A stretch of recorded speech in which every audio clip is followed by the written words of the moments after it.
मधुबन के बाबा, मधुबन के बाबा मुरली वाले, आपका क्या कहना,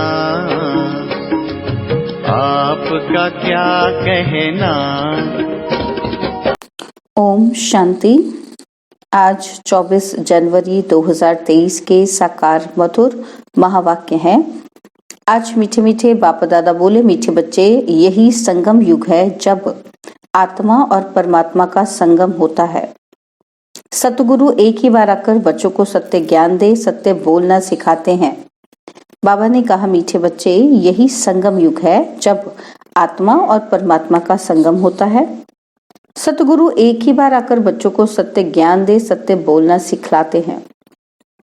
बाबा ने आज प्रश्न पूछा कि किन बच्चों की अवस्था बहुत फर्स्ट क्लास रहती है, और उत्तर में बाबा कहते, जिनकी बुद्धि में रहता कि ये सब कुछ बाबा का है। हर कदम श्रीमत लेने वाले, पूरा त्याग करने वाले बच्चों की अवस्था बहुत फर्स्ट क्लास रहती है। यात्रा लंबी है, इसलिए ऊंचे बाप की ऊंची मत लेते रहना है।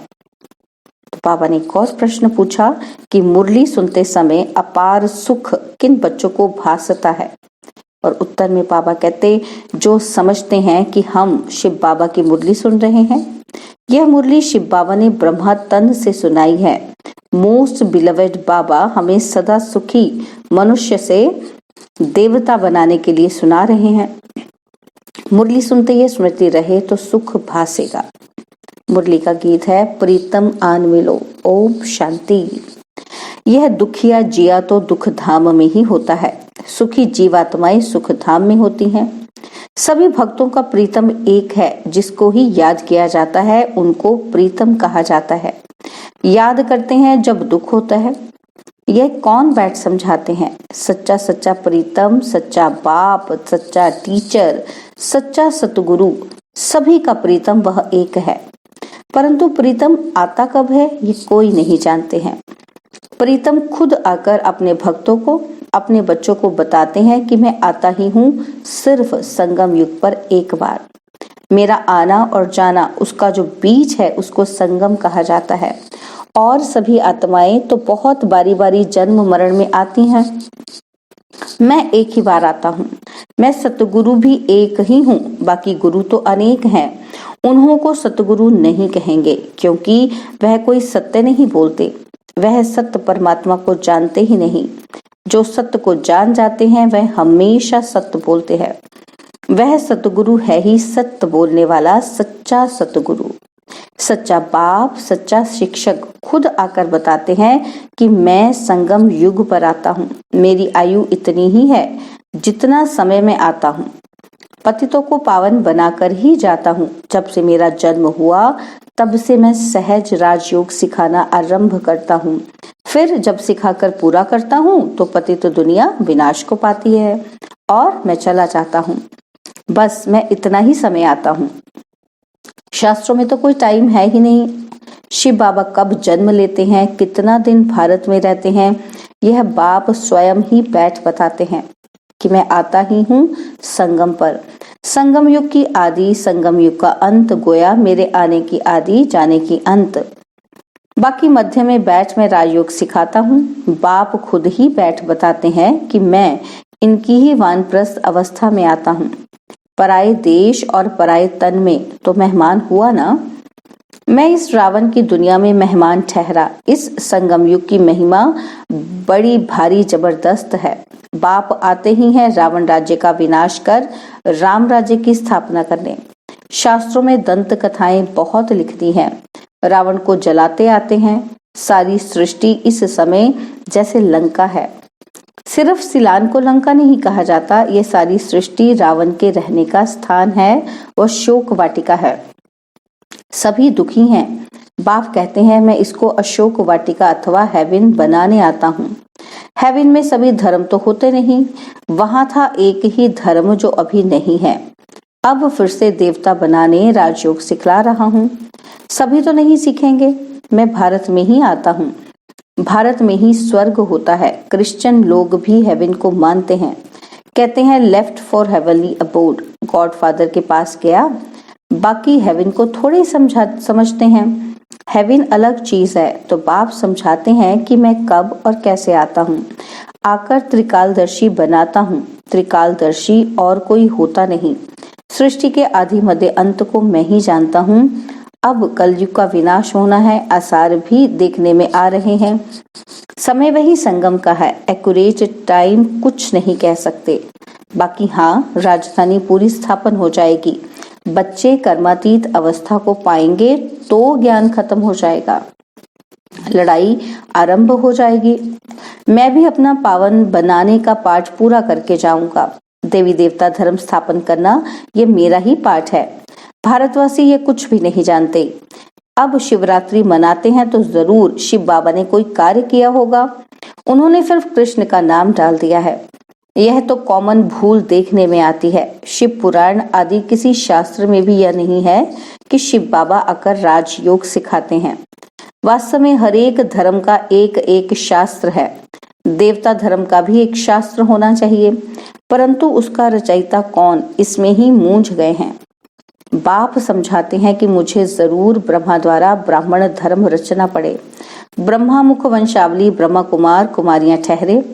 बहुतों के नाम बदली हुए, उनसे बहुत भागंती हो गए, साथ में रिप्लेस भी होते हैं। बाकी देखा गया नाम से कोई फायदा नहीं, वह तो भूल भी जाते हैं।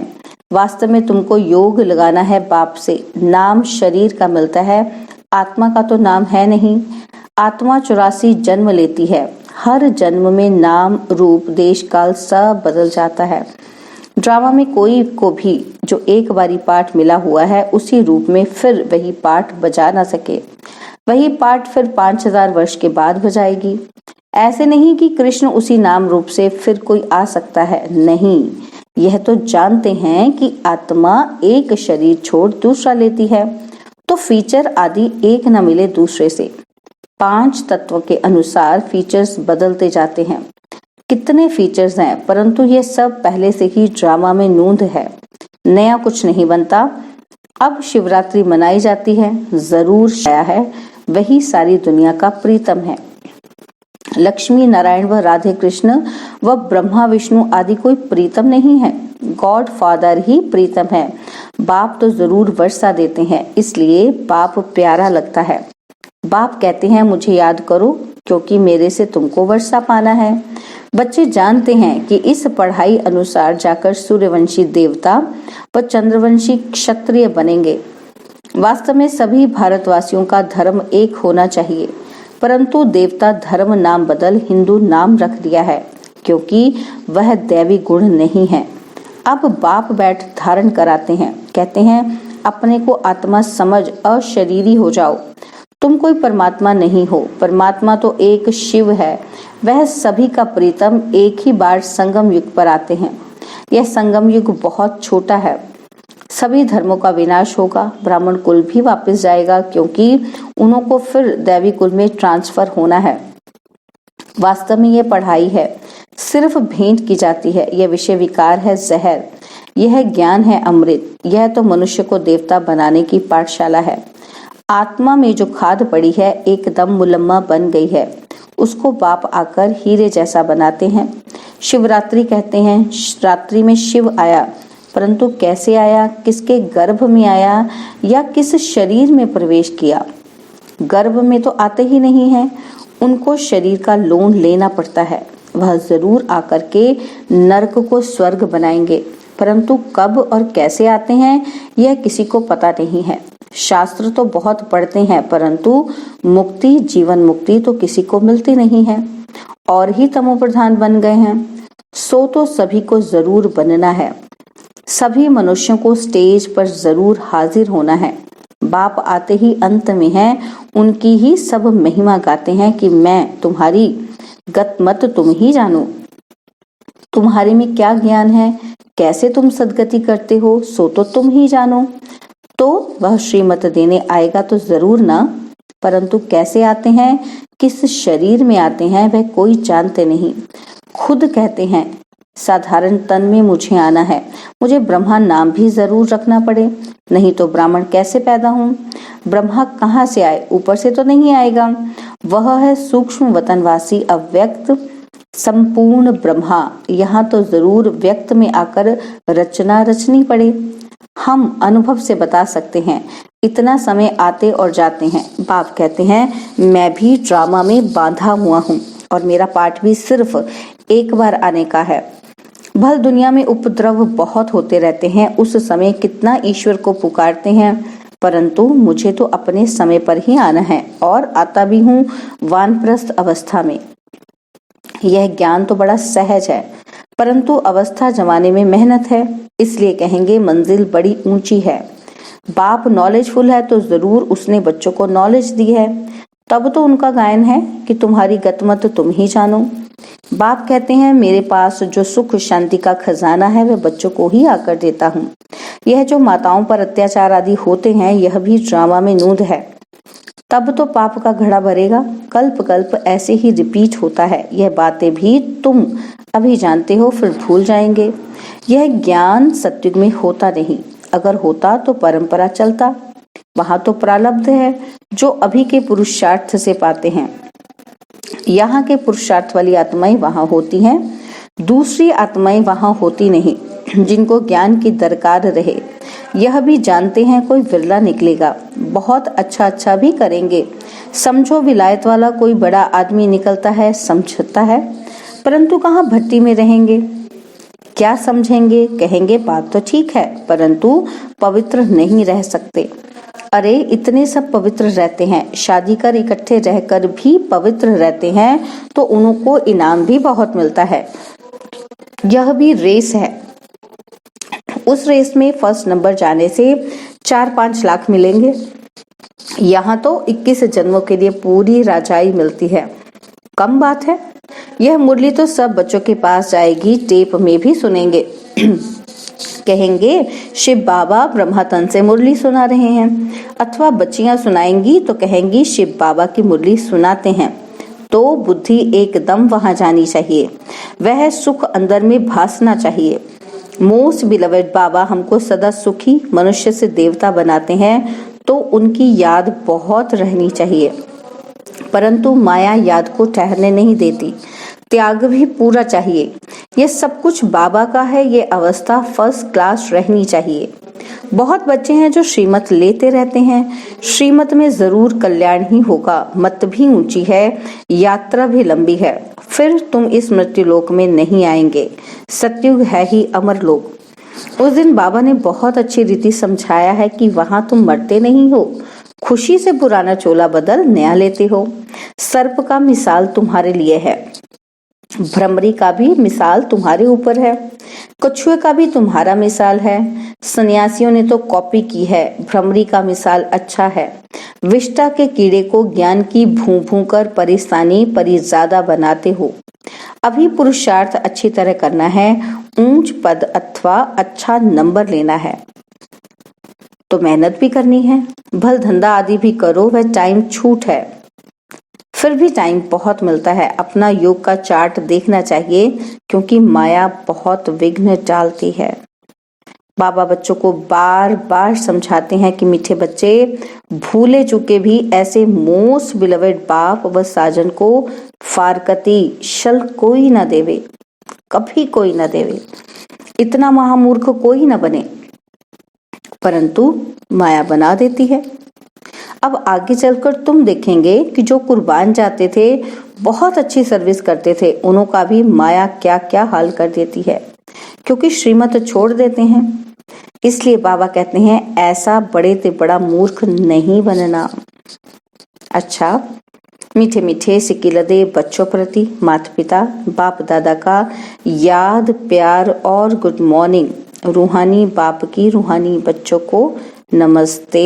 हम रूहानी बच्चों की रूहानी बाप दादाजी को दिलवा जान सिकवा प्रेम से नमस्ते। ओम शांति।